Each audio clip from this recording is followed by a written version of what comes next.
Primeiro, senhor presidente, eu queria aqui torturar muitos dessa comissão. Que o instrumento da tortura, que eu quero usar para muitos dessa comissão, é a verdade. Realmente, tem alguns, nessa comissão especial muitos, que acreditam na própria mentira. Eu não sei que doença é essa. Mas o antídoto para esses caras de pau seria hora de peroba. Mas alguns, se precavendo, deixam a barba crescer. Senhor presidente, essa comissão não quer a verdade. Essa comissão quer a calúnia, quer a mentira.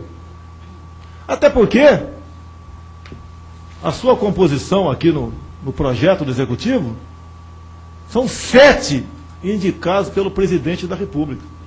Ou melhor, já posso fazer emenda de redação, pela presidente da República. É a mesma coisa, senhor presidente, que nós pegarmos 7 traficantes do Morro do Alemão e botar para julgar o Fernandinho Beiramar.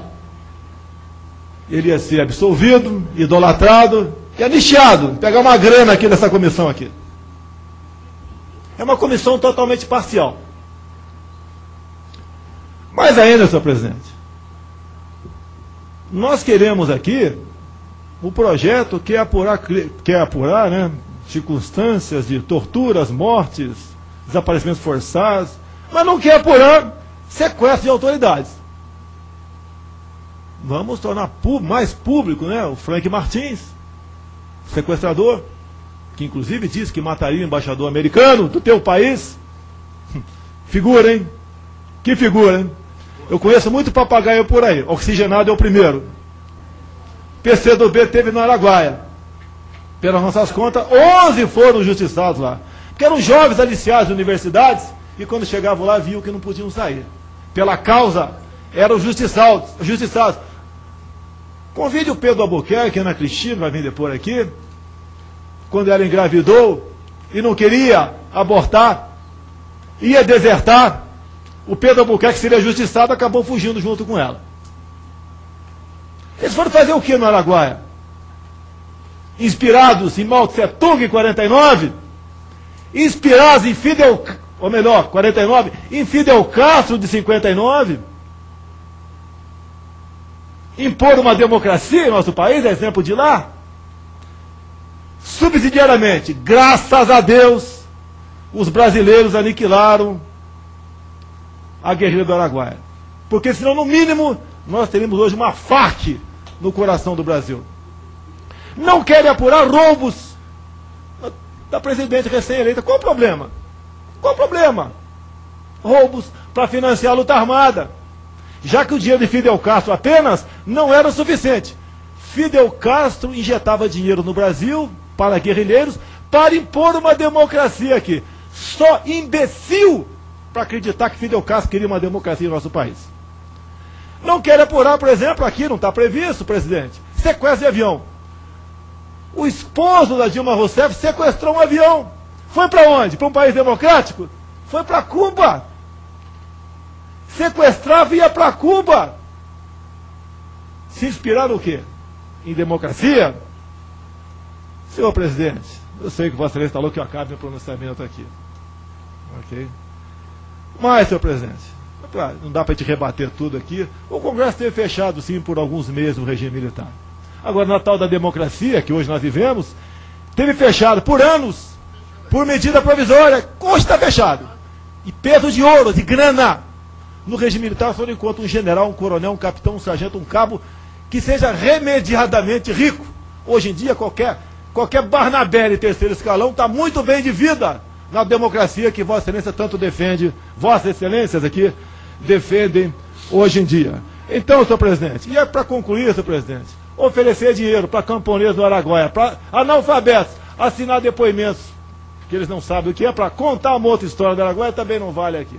Então, se esse Congresso tiver um mínimo de isenção, se essa comissão tiver pudor, ou seja lá o que for, vamos acrescentar aqui integrantes dos clubes militares na composição, ou estão com medo do debate?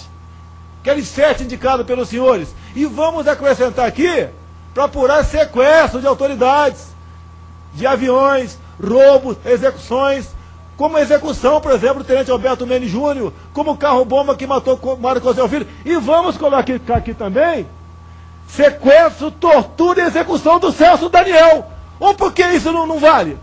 Porque foi gente da gente dele mesmo, não parentes, do partido dele que executou e torturou, não vale por aqui? A causa era justa, valia? E a sua família está exilada na França até hoje. Ninguém fala isso. Exilados no Brasil. Senhor presidente, eu não preciso falar mais nada, né, presidente? Muito obrigado pela consideração. Fico muito feliz em participar dessa comissão, presidido por Vossa Excelência. Ao deputado Fernando Chiarelli.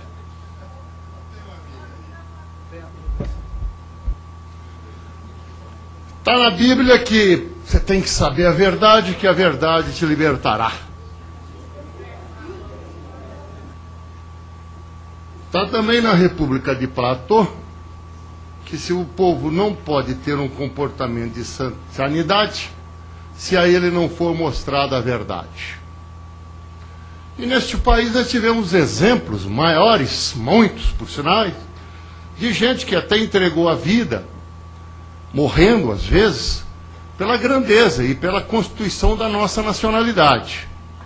A Maria Quitéria, os Inconfidentes, a Sora Joana Angélica, a Bárbara Eliodora lá, que acabou nos seus últimos dias falando sozinha pelas ruas de Vila Rica como se fosse uma louca. A tortura, conforme foi colocado aqui, ela é mundial e há muito tempo tem ocorrido. Falaram aí até da ocupação da América Espanhola. Eu acredito que um bom exemplo de tortura é o caso daquela Tânia, que enfrentou os nazistas na Segunda Guerra Mundial. Os nazistas pegaram a Tânia, torturaram a Tânia, e quando ela não confessou nada, ao contrário de muitos que confessaram, e não levaram um tapa na cara, aqui no Brasil, deduraram, na verdade, denunciaram, na verdade. A Tânia, quando puseram a corda no pescoço dela, ela falou: vocês não vão conseguir enforcar 1 milhão de russos. O sonho da Tânia era o sonho de liberdade, como era da Joana Angélica, da Eliodora e outras mais. Hoje, fala-se aí que a presidenta eleita foi torturada. Muito bem. Qual será o sonho da presidenta eleita que foi torturada? A Tânia não falava uma palavra e deixou para a história só uma injúria aos nazistas. Vocês não vão enforcar 100 milhões de russos. Com certeza, senhoras e senhores presentes, e eu vou pedir uma salva de palma à presidenta. Quando ela estava sendo torturada, ela gritava: olha, tortura, mas um dia nós vamos ter mensalão. Tortura, que um dia nós vamos ter uma imprensa comprada e negociada. Tortura, que um dia nós vamos ter um ministro ladrão, que nem o Wagner Rossi, que roubou 1,2 bilhão de reais lá na Conab, impunemente. Este era o sonho de liberdade da tal Dilma Rousseff, a qual peço uma salva de palmas. Muito bem. E as autoridades estrangeiras aqui devem ficar sabendo que aqui no Brasil criou-se uma comissão de anistiados. Ou seja, tem um tal de Greenhalgh, que por sinal ouço falar que a Erundina, deputada correta e séria, proibiu ele de entrar na prefeitura em São Paulo quando ele foi vice-prefeito dela. Tamanha desonestidade desse cidadão, se é que posso chamá-lo de cidadão. Tem um negócio muito bom de qualquer um entra nessa comissão de anistiado e recebe lá um dinheirão para o resto da vida. É para isso que vai ter comissão da verdade? Olha, estão falando aí, criticando o Médici, né? Infelizmente o ministro precisou sair correndo daí. Saiu a francesa. Mas presta atenção nisso, gente. Olha o que eu vou falar aqui. O Palocci era um pé de chinelo lá em Ribeirão Preto. O Wagner Rossi era um pé de chinelo lá em Ribeirão Preto. Hoje são dois milionários que são até banqueiros em questão de 10 ou 15 anos dessa tal democracia que foi implantada aqui no Brasil. Que na verdade é uma cleptocracia, a República dos Ladrões. Ou será que algum dos senhores tem alguma dúvida disso? E eu não recebi sequer uma salva de palma. Quer dizer, se eu falo isso em qualquer outro estádio, eu sou aplaudido. Aqui escutam assustados. Com certeza, porque como dizia Rui Barbosa, é muito bico, é muita teta, e está todo mundo pendurado, se postando de democrático. O país está na mão do narcotráfico, pois o PT é sócio das Farc. Conta para mim, senhores estrangeiros aqui presentes, peguem os jornais, peguem as revistas e saiam às ruas. Os senhores nunca foi visto antes nesse país tanta droga na rua, tanta maconha na rua, tanto haxixe na rua, tanto crack, não é crack de futebol não, que eles nem sabem o que é isso lá no país deles. Crack, uma espécie de droga na rua. Nunca se viu tanto comércio de arma pesada. Tudo com vista grossa do governo.